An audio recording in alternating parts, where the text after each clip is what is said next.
Atenção, emissoras, para o top de 5 segundos.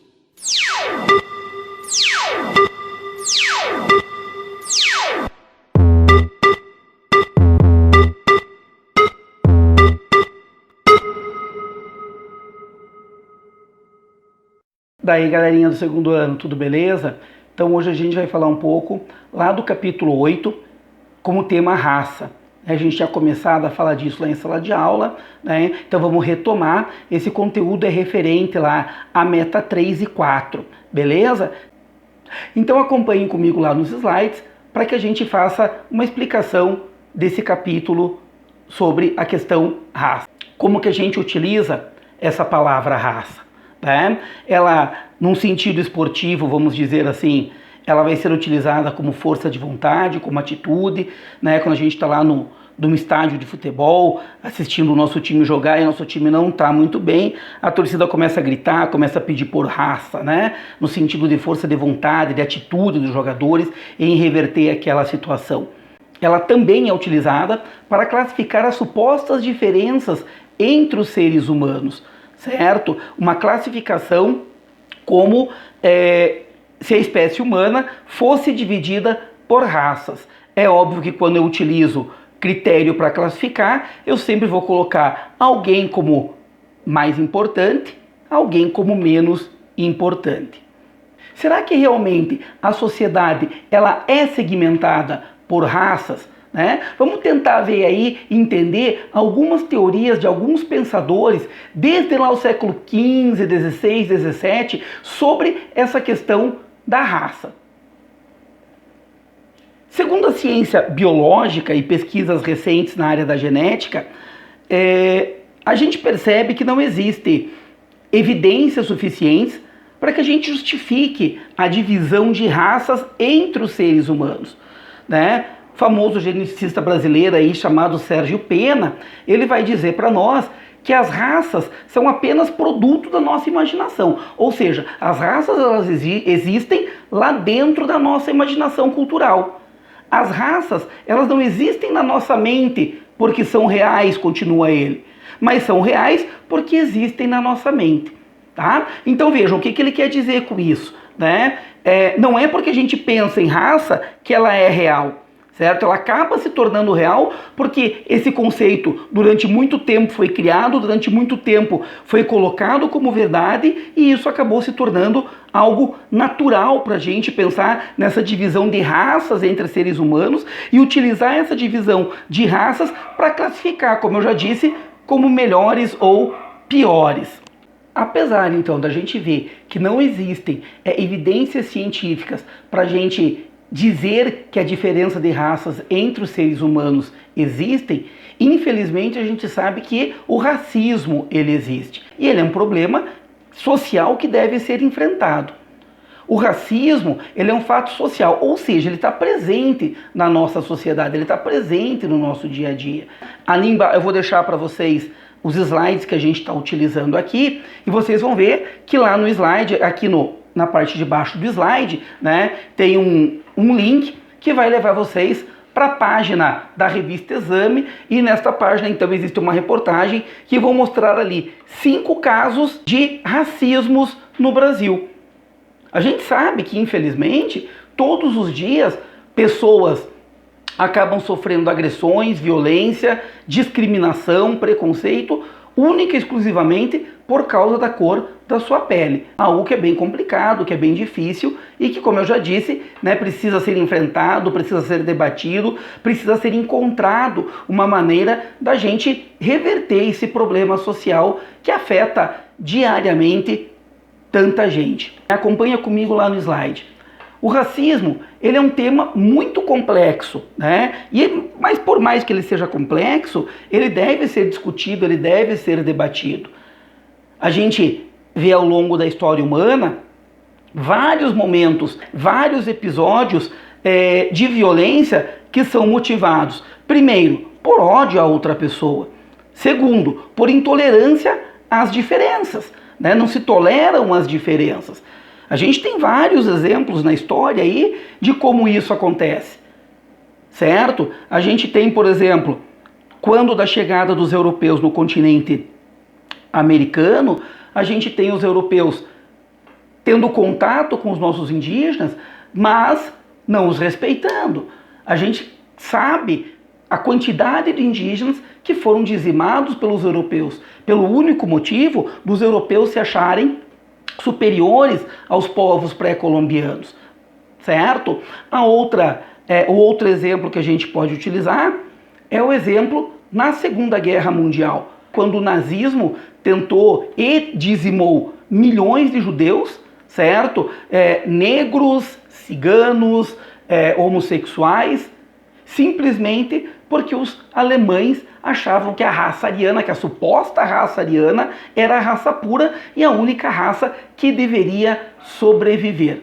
Opressores e oprimidos, eles vão ser classificados de acordo com as diferenças do local de origem, né, aquilo que a gente acaba chamando de determinismo geográfico, onde para alguns pensadores dessa corrente da questão de raça entre os seres humanos, coloca que depende do local onde a pessoa nasceu, ela vai ser melhor ou pior. A questão dos traços culturais, né, os traços culturais definiriam se a pessoa seria melhor ou pior, e o tipo físico, né, o seu tipo físico, a sua cor, a sua altura, a cor dos olhos, a cor do cabelo. Isso aí também seria colocado como critério para avaliar as pessoas como boas ou ruins. Nem sempre o ato de julgar o outro como melhor ou pior foi respaldado no pensamento científico.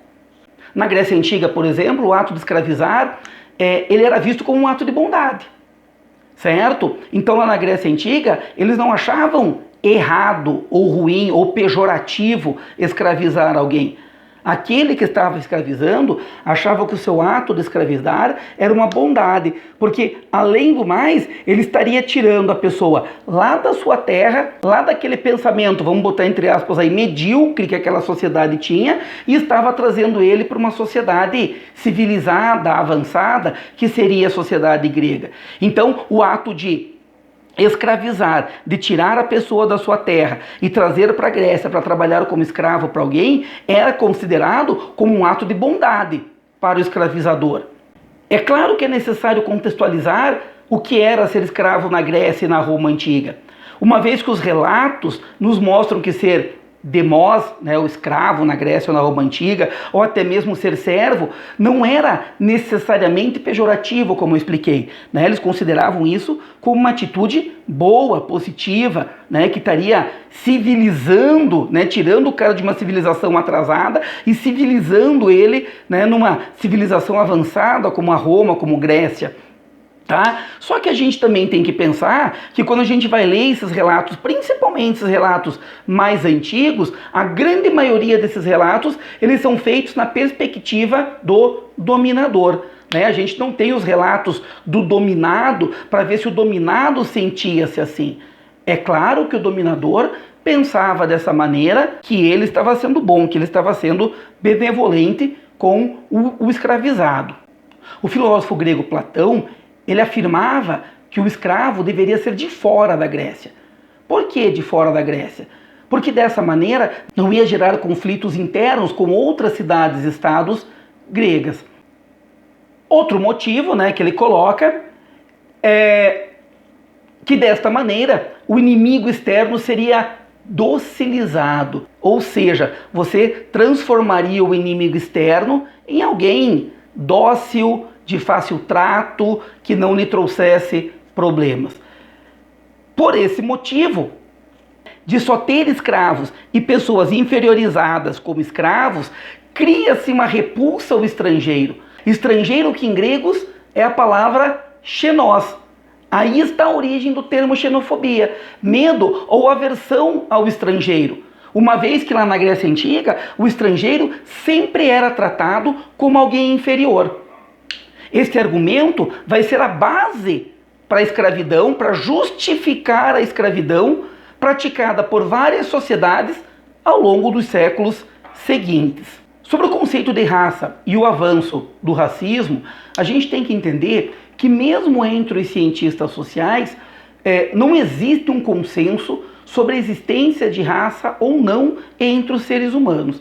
A grande maioria, a gente pode afirmar, não considera o conceito de que existam raças entre os seres humanos. Alguns desses pesquisadores, desses pensadores, como um dos clássicos da sociologia, dos autores clássicos da sociologia, o alemão Max Weber, lá em 1906, ele já afirmava que não deveríamos procurar as diferenças do conhecimento biológico, e sim nas diferenças sociais, culturais, econômicas. Ou seja, para o Max Weber, não existia diferença biológica entre os seres humanos. Ou melhor, as diferenças entre os seres humanos não deveriam ser explicadas pelo conhecimento biológico. Antes disso, as diferenças entre os seres humanos são sociais, econômicas, políticas, culturais. E seria neste rol de ciências que o pesquisador deveria procurar entender as diferenças entre os seres humanos. Outro pensador, esse estadunidense, contemporâneo, ele faleceu ali por volta de 1960, 1970, chamada William Du Bois, deixou de lado o pensamento biológico sobre raça. Ele também não acreditava que existia o pensamento sobre raça.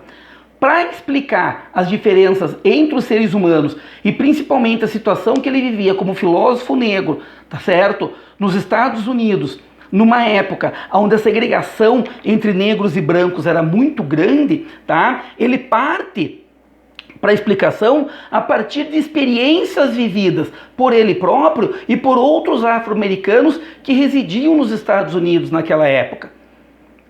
Ele acredita que a diferença entre negros e brancos, ela só iria ser superada, certo? Através da educação, através do conhecimento, através do estudo. Era somente dessa maneira, ele acreditava que os negros estadunidenses teriam uma condição melhor de vida e teriam uma igualdade maior, certo? Então vamos lá, ele também descarta essa questão da raça para justificar as diferenças entre as pessoas. A palavra raça, ela vem do latim ratio e ela vai significar categoria, espécie. Ela é bastante utilizada, né, nas ciências naturais, lá na zoologia e na botânica principalmente, para fazer a classificação das espécies. O primeiro a utilizar o termo para se referir a seres humanos foi um francês, François Bernier, em 1684. Até 1684, esse termo era utilizado, como eu já disse, somente na zoologia e na botânica, para explicar a classificação dos animais e dos vegetais, ok? E daí o francês François Bernier, em 1684, passa a utilizar esse termo se referindo aos seres humanos.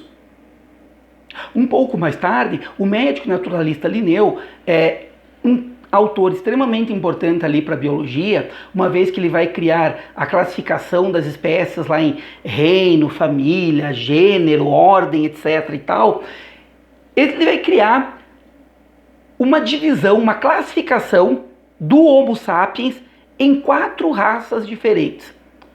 Para ele, as 4 raças seriam o europeu, que seria branco, sério e forte, o asiático seria amarelo, melancólico e avaro. O áfer, né, que seria o africano, seria negro, impassível e preguiçoso. E o americano, vermelho, mal-humorado e violento. Hoje essas teses do Linneu, elas são desqualificadas, mas por muito tempo elas foram aceitas, o que contribuiu para reforçar teses racistas, principalmente após as grandes navegações, onde os europeus começaram a ter contato mais próximo, tanto com africanos, quanto com os povos pré-colombianos, certo? E quando a gente vai lá na história estudar esse contato que os europeus têm, tanto com africanos, quanto com os povos pré-colombianos, a gente vê e percebe que não foi um contato nada amistoso, muito pelo contrário. Os europeus, eles foram lá na África ter um maior contato com os negros a partir dessas ideias para justificar a escravidão negra. Aqui no continente americano, num primeiro momento, tentaram escravizar os indígenas, não conseguiram. E depois, todo e qualquer indígena que não quisesse seguir a religião, que não quisesse seguir o pensamento cultural europeu, era dizimado, era morto por esses europeus. Sempre utilizando as ideias de raça na justificativa, ou melhor, para justificar a sua superioridade. Outro pensador que vai dividir a espécie humana em raças diferentes é um alemão chamado Blumenbach, né? Ele divide lá em 5, né? O Linneu dividia em 4, Blumenbach vai dividir em 5. Primeiro os caucasianos, né, brancos, o mongol amarelo, o etíope negros, americana cobre e malaia morena. Para classificar as diferentes raças, esse autor se utilizava da origem geográfica, como a gente já falou lá no começo, né? A origem geográfica era utilizada como justificativa para classificar os povos em melhores ou piores, certo? A cor da pele e o comportamento. É óbvio que era uma visão claramente eurocêntrica, porque colocava o europeu branco, caucasiano, como a raça superior, como o padrão de raça a ser estabelecido, como o padrão de raça a ser alcançado pelas outras raças. Então, dessa maneira, justificava o comportamento europeu ao tentar, de certa maneira, civilizar o indígena, né, e trazer o negro como escravo e tratá-lo como ser inferior. As teses racistas elas vão ganhar força a partir de uma leitura equivocada da teoria das espécies lá do Charles Darwin. O próprio Darwin não aceitava essa correlação entre a teoria das espécies e a classificação de seres humanos como superiores e inferiores, certo? Mas esse pensamento ele foi utilizado como argumento científico para justificar políticas de escravidão, políticas de violência, políticas de desigualdade entre os homens, certo? Então, quando Darwin trabalha lá com a evolução das espécies e vai colocar que as espécies evoluem, alguns pensadores, como eu disse, com uma visão equivocada, uma leitura equivocada disso, vão trazer esse pensamento também para o ser humano, ok? Dessas teorias sobre raça, vão surgir algumas teorias puramente racistas. Entre elas, a teoria eugenista. Acompanhe comigo lá no slide, né, o que vem a ser essa teoria eugenista. Primeiro, eugenia, controle social. O que a eugenia quer? Ela quer enobrecer o estado físico e mental do ser humano, tendo o homem branco como ponto máximo ao ser alcançado, certo? Então, como eu disse, o homem branco ele é o padrão, ele é a referência de raça, certo? E todas as outras raças, então, deveriam, de certa maneira, tentar chegar a este padrão de ser humano branco. O criador desta corrente, né, de pensamento é o britânico Francis Galton. Veja, o que é esse pensamento? A partir do pensamento eugenista, criavam-se métodos na tentativa de aperfeiçoar e embranquecer a espécie humana.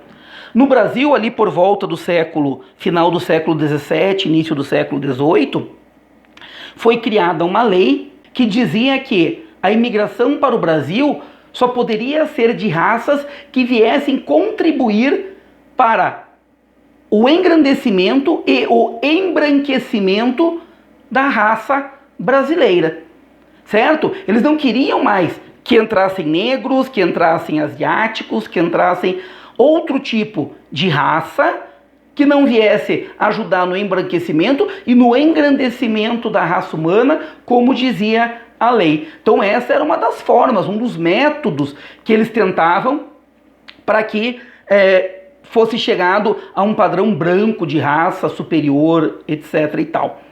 As ideias de Galton influenciaram claramente as ideias nazistas de raça pura, lá da raça ariana, pregada por Adolf Hitler. Para o sociólogo Stephen Small, ele vai dizer que essa questão da raça superior branca, ela vai servir de justificativa para todo e qualquer tipo de domínio de uma determinada classe social sobre a outra. Se eu sou de uma classe social, de um padrão aceito por aquela sociedade, aceito como padrão referencial da sociedade, eu estaria em posição de privilégio. Já se eu fosse de uma outra classe social que não estivessem dentro dos padrões estabelecidos pelos eugenistas, seria justificativa para que eu pudesse ser dominado, ser violentado. Para o sociólogo Stephen Small, essa suposta superioridade de raças, ele vai servir para todo tipo de dominação, seja ela cultural, política, social. Aos poucos, essa justificativa ela vai sendo incorporada ao imaginário cultural das sociedades e ela passa a ser tratada como algo natural, como algo que sempre existiu. Na maioria das vezes, quando você debate, conversa com uma pessoa declaradamente racista, você vai perceber que ela desconhece essa história da onde surge o racismo, da onde surge essa tentativa de dominação de uma sociedade pela outra, certo? Ele vai achar que isso é natural, que isso sempre existiu e muitas vezes vai tentar achar justificativa em escritos antigos, em sociedades antigas, onde isso supostamente já existia. Dessa maneira, acabam surgindo políticas sociais, econômicas e culturais que acabam privilegiando pessoas com determinadas características físicas em detrimento a outras. Os diferentes, eles são rebaixados, esquecidos, são deixados à margem da sociedade. Se a ideia e o conceito de raça hoje ele é contestado por grande parte da comunidade científica, o racismo ele é uma constatação. Se existe um debate na tentativa de entender se existe ou não raça entre a espécie humana, certo? Não existe um debate sobre se existe racismo ou não, porque o racismo ele existe. O racismo ele está inserido na nossa sociedade. Todos os dias as pessoas sofrem por causa do racismo, pelo preconceito, pela discriminação, pela marginalização que o racismo traz. Embora o termo raça entre a espécie humana tenha caído em desuso, ainda existem ideias de classificação que são utilizadas para rebaixar não somente a população negra, como a população considerada diferente, considerada fora dos padrões normais que a sociedade aceita. Essa população considerada diferente, perigosa, para um suposto grupo social e realmente ela é deixada de lado, ela é deixada à margem dessa sociedade.